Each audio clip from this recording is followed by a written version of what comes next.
seorang leader mesti mencetuskan perubahan, bukan sekadar bangga jawatan dan sekadar memberi arahan. Dia kena ada kemampuan untuk melihat potensi yang ada kepada orang-orang di bawahnya. Uh, Satu perkara yang menakjubkan tentang ketiga-tiga cerita dalam surah Al-Kahfi ini adalah, pertama sekali, konsistensi perkataan qauman, qauman, qauman. Hentian pertama Zulkarnain pergi, wa wajada indaha qauman. Hentian kedua Zulkarnain pergi, wajadaha tatlu'u ala qaumin. Dan hentian ketiga pula, wajada min dunihima qauman. Qauman ini dalam bentuk nakirah, artinya apa? Orang yang Zulkarnain temui itu adalah orang asing yang tidak pernah dikenali. Zulkarnain tidak pernah menemui mereka. Ya, itu satu hal. Yang kedua, kalimah yang konsisten pada ketiga-tiga kisah ini dan pastinya bukan kebetulan adalah wajada. Wa wajada indaha qauma, wajadaha tatlu'u ala qaumin, wajada min dunihima qauma. Wajada, apa makna wajada?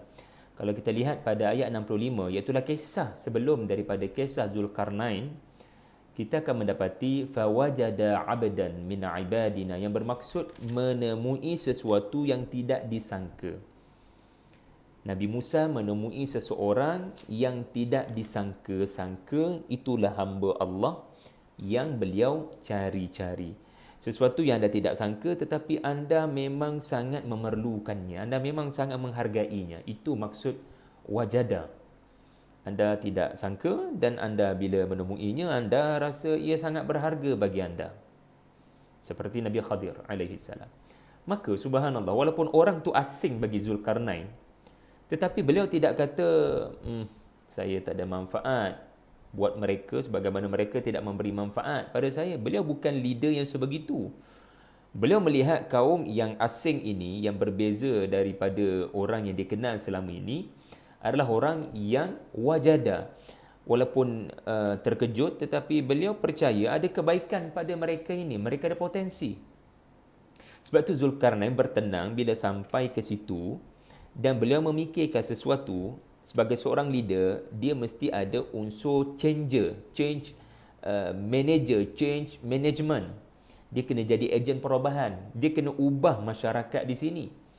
Ini baru leader. Dan anda boleh lihat subhanallah, hentian pertama Zulkarnain kelihatannya sangat mementingkan penduduk yang kufur di negara matahari terbenam ini, ya, seolah-olah negara yang dalam kegelapan kerana matahari telah terbenam, dan mungkin ia juga mengingatkan kita kepada kebaratan. Beliau sangat memperjuangkan hidayah. Beliau sangat mahu penduduk di sini amana wa amila salihan. So dia nak pindahkan dari daerah kejahilan ke daerah hidayah, dari daerah kezaliman kepada daerah amal saleh.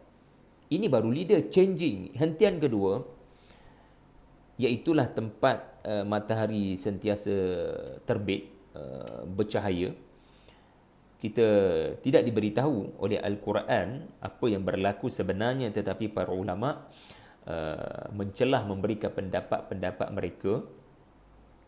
Dan antara yang saya dapati adalah Zulkarnain, dalam pendapat-pendapat ahli tafsir ini, adalah Zulkarnain mengubah sikap mereka daripada primitif kepada orang yang boleh menguruskan hidup mereka sendiri, tidak bergantung kepada orang, daripada penduduk yang tidak ada sebarang perlindungan daripada cahaya matahari, kepada penduduk yang boleh buat pakaian sendiri, boleh buat kediaman sendiri, sehingga ada sitran, sehingga mereka ada cara untuk melindungi daripada bahang matahari yang terik itu, ataupun daripada cahaya matahari itu sendiri.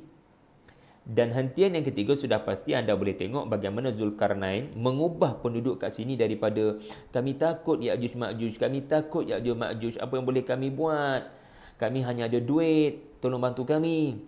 Zulkarnain mengubah mentaliti mereka kepada we can beat Ya'juj and Ma'juj, dan you all must do something, iaitulah ikut arahan saya, tolong saya, kita bina tembok untuk tujuan menghalang kemarahan mereka. Subhanallah, cerita changing itu berlaku dan kelihatan konsisten dalam perjalanan Zulkarnain.